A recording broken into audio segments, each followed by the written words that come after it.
Mr. Padoan, thank you very much for joining us. A year ago when we last spoke, we seemed to be heading towards hopefully a modest recovery, but now everything seems to have turned black and we're heading back into a recession. What has gone wrong? Well, what went wrong was largely an underestimation of the gravity of the crisis, especially in the euro area. And now the euro area is in a mild recession, but with diverging speeds between north and south. And so this is a general problem which could spill over into the global economy. There's a growing consensus on the need for policies to stimulate growth rather than the austerity and rigor that we've been seeing recently. What are the risks inherent in continuing with this austerity? Europe needs both. It needs fiscal adjustment and consolidation over the medium term. It needs growth policies, and the two actually support each other. But also Europe needs rebalancing. And this is an issue with both South countries where competitiveness needs to be boosted and Northern countries where wages could rise and support domestic demand, and reforms could further enhance growth prospects, including in Germany. Are there negative risks to continued rigor? Well, certainly fiscal tightening cuts demand in the short term. But the opposite policy, expanding fiscal support in the short term for a number of countries would be disastrous because country risk would soar and the cost to the economy would be extremely large. So we need to find a balance between fiscal tightening, consolidation and growth in the medium term. And what will it take to achieve increased growth? Structural measures and deepening of the single market would add growth opportunities everywhere in Europe.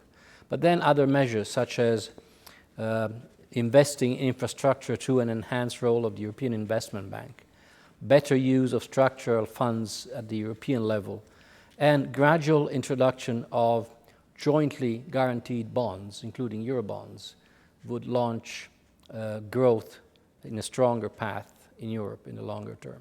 Can European economies afford to pay for the measures that are needed to stimulate increased growth? Yes, Europe as a whole is a very rich region. The issue is redistribution of efforts and contributions and gains within Europe. Do we still face further risks from the banking sector? We've seen recently the losses, gigantic losses at JP Morgan, the problems that Spanish banks are facing. Are there further risks waiting to unfold? In a number of countries, the banking sector repair still needs to be completed. That requires two conditions. One is that banks' balance sheets be transparent even if they show losses. And once losses are ascertained, then banks need to be recapitalized. That can happen through money from governments, money from markets, and money from European institutions such as the European Stability Mechanism. And again, can Europe afford that? Yes, Europe is rich. It can afford that.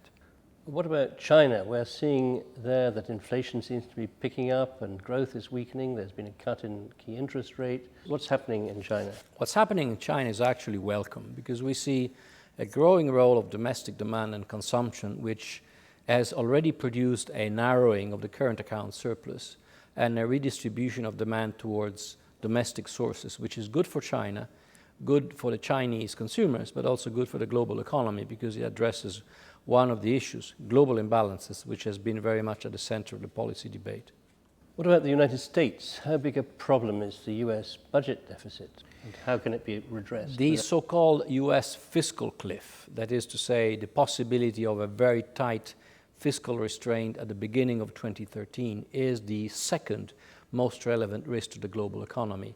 And it can be solved only by the House in US agreeing on resolving the pending fiscal issues. This needs to be done sooner rather than later, hopefully not at the very last minute. And what about unemployment? What can the United States do to reduce the level of unemployment? Unemployment is falling in the United States. The issue is whether this is a sustained and sustainable fall or is it just a temporary factor. It is, however, falling while it is growing still in the euro area. So what are the greatest economic hurdles that have to be overcome? Are they the budget deficits? Is it unemployment, youth unemployment? Unemployment is the most dramatic social challenge.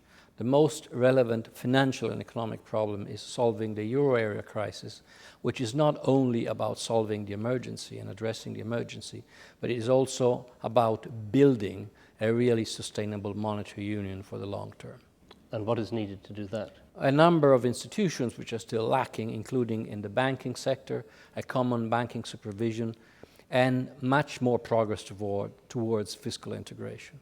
And structural reforms? Structural reforms are needed both at country level and at the single market, that is EU-wide level.